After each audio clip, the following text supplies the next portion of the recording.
இங்கே இன்னைக்கு Madrasi audio launch. இந்த படத்தை பற்றி பேசுறதுக்கு முன்னாடி நான் ஒரு சின்ன ஃப்ளாஷ்பேக் மட்டும் போயிட்டு வரேன். 2014 போயிட்டு வரேன். ஒரு 14 வருஷம் முன்னாடி, ஒரு 14 வருஷம் முன்னாடி நான் வந்து ஆங்கராக இருந்த டைம். அப்போ வந்து 7ஆம் அறிவு படம் ரிலீஸ். அப்போ எனக்கு ஒரு ஃபோன் கால் வந்துச்சு, இந்த மாதிரி நீங்கள் 7ஆம் அறிவு படத்தில் வந்து ஆடியோ லான்ச் நடக்குது, அதுக்கு நீங்கள் ஆங்கராக பண்ண முடியுமான்னு. ஏங்க எவ்வளோ பெரிய படம், எவ்வளோ பெரிய பெரிய காம்பினேஷன் இதை நான் பண்ணுறதுக்கு என்ன உடனே பண்ணுறேன் அப்படின்னு சொல்லிட்டு உடனே ஒத்துக்கிட்டேன். அவ்வளோ எக்ஸைட்மெண்ட் எனக்கு.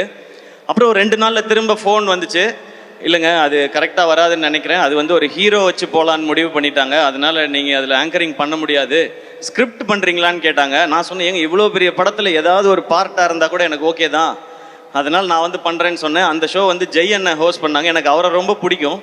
அதனால் நான் இந்த மாதிரி ஒரு ஈவெண்ட் ஸ்டேஜுக்கு பின்னாடி சைடில் நின்று ஜெய் அண்ணனுக்கு வந்து நெக்ஸ்ட் லிங்க் சொல்லிகிட்டே இருக்கணும். அந்த கேப்பில் வந்து நான் பார்த்தா சூர்யா சார் உட்காந்துருக்காங்க, முருகதாஸ் சார் உட்காந்துருக்காங்க, பக்கத்தில் உதயநிதி ஸ்டாலின் சார் உட்காந்துருக்காரு, செம்ம க்ரௌடு எல்லாமே இருக்குது. அந்த கேப்பில் தான் அது தெரிஞ்சுக்கிட்டே இருந்தது. அதுவே எனக்கு அவ்வளோ சந்தோஷம். அந்த ஆங்கரிங் சான்ஸ் நான் எதிர்பார்த்தது எதுக்கான, இன்றைக்கி ஒரு சான்ஸ் கிடச்சிதுன்னா நம்மளோட திறமையெல்லாம் ஏதாவது காமிச்சு முருகதாஸ் சார் படத்தில் ஏதாவது ஒரு ரோல் வாங்கிடலாமா அப்படின்னு ஆசையோடு தான் வந்தேன். ஆனால் ஸ்டில் அந்த ஷோவை நான் என்ஜாய் பண்ணேன். அப்படியே ஒரு சில வருஷம் கழித்து இன்னொரு ஃபோன் கால் வந்தது. முருகதாஸ் சாரோட ஏஆர் முருகதாஸ் ப்ரொடக்ஷன்ஸில் ஒரு படம் பண்ணுறாங்க, அவருடைய அசிஸ்டண்ட்டை வச்சு நீங்கள் ஹீரோவாக நடிக்கணும்னு சொல்கிறாங்க. அடடே, இதுக்கு தானே நம்ம ஆசைப்பட்டோம், நம்ம ரெடின்னு சொல்லி போனேன். அதுதான் அந்த மான் கராத்தே படம்.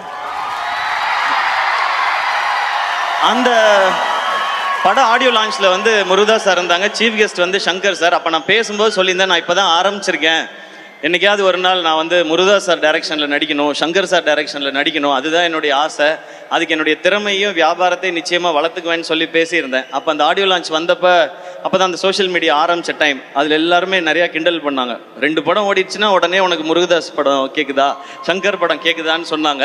ஆனால் அன்றைக்கி ஒரு நம்பிக்கை மட்டும் இருந்துச்சு, விடாமல் உழைச்சா என்றைக்கோ ஒரு நாள் அது நடந்துரும்ன்ற நம்பிக்கை இருந்துச்சு. நீங்கள் கை தட்டிக்கிட்டே இருந்தீங்க, நான் ஓடிக்கிட்டே இருந்தேன்.